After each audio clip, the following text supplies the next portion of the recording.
Lembaga Tabung Angkatan Tentera says it is considering taking Boustead Holdings private at an indicative price of 80 cents per share. That's a 27% premium to today's closing price of 63 cents. The Armed Forces Fund said in a statement, however, that its announcement does not amount to a firm intention that it will undertake the proposal and that there can be no certainty that it will proceed with the exercise.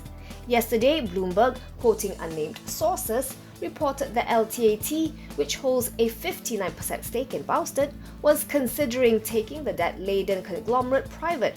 That sent Boustead's share price up by nearly 19% this morning, while its trading volume ballooned to 46.8 million shares, substantially higher compared with its 200-day average trading volume of some 2 million. Boustead has 4 listed subsidiaries under its belt: Affin Bank, Boustead Plantations, Boustead Heavy Industries Corp, and Pharma Niaga, all of which its parent LTAT also holds a stake. Some quarters have commented a privatisation exercise will enable the Armed Forces Fund to tighten its grip on these companies.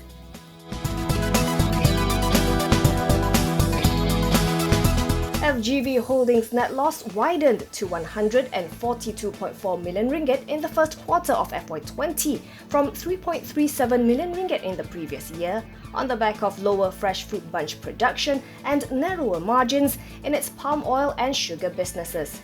Meanwhile, quarterly revenue fell 15% to 2.78 billion ringgit as bad weather conditions hurt estates belonging to FGV and those of smallholders and third-party suppliers, which account for 70% of the group's CPO production. The COVID-19 pandemic also led to the temporary closure of 5 FGV mills in the months of April and March. FGV Group CEO Datuk Haris Fadzila Hassan says the first half of 2020 has presented FGV with several challenges. However, things should pick up in the second half with improved fresh fruit bunch production and overall performance.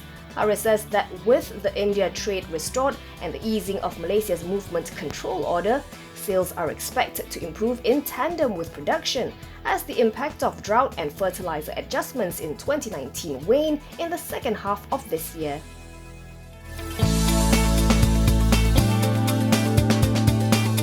Time.com says first quarter FY20 earnings jumped by 55% as it registered higher overall revenue growth across all core products and customer groups.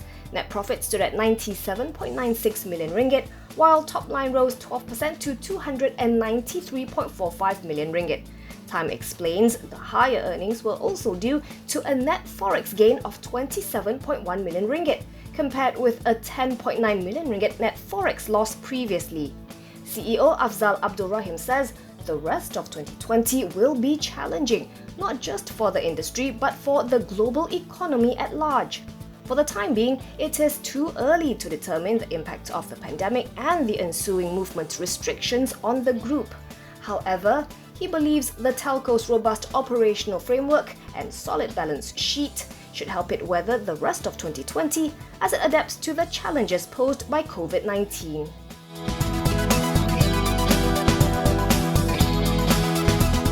Thai AirAsia is said to be mulling a merger with another low-cost carrier to clamp down on pricing wars once flights eventually resume in the country. Its executive chairman Tasapon Bilveld told the Bangkok Post that he already had a conversation with other airlines about the possibility of this move, but did not disclose details as there was nothing firm yet. According to the report, Bilveld said that if Thailand does not resume tourism activities by July, Thai AirAsia will begin laying off its 6,000 employees, downsizing the airline and its fleet to keep its business alive. The Bangkok Post also highlighted that Thailand's aviation has suffered considerably over the past few months because of the COVID-19 pandemic and travel restrictions, including the total shutdown of Phuket's airport. It said some 40% of Thai AirAsia's revenue had previously come from flights in southern Thailand, passing through the airport in Phuket. Overall, Thai AirAsia is burning about 1.2 billion baht, or about 164 million ringgit per month during the lockdown, with its 60 aircraft fleet stranded at airports. The carrier reported a revenue of 9.4 billion baht or 1.3 billion ringgit for the first quarter, down 19% year-on-year, with a net loss of 671 million baht or 91.8 million ringgit.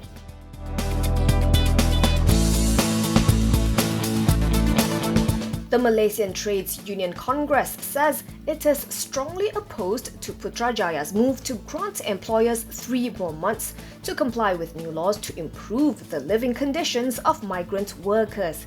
The new laws were initially scheduled to be enforced next Monday. MTUC Sec Gen J. Solomon points out that it was in 2019 that Parliament approved the amendments to the Workers' Minimum Standards of Housing and Amenities Act 1990, giving employers ample time to make the necessary changes. So, he says the MTUC simply cannot fathom why Human Resources Minister Datuk Sri M. Sarawanan would allow the enforcement to be delayed until August 31st.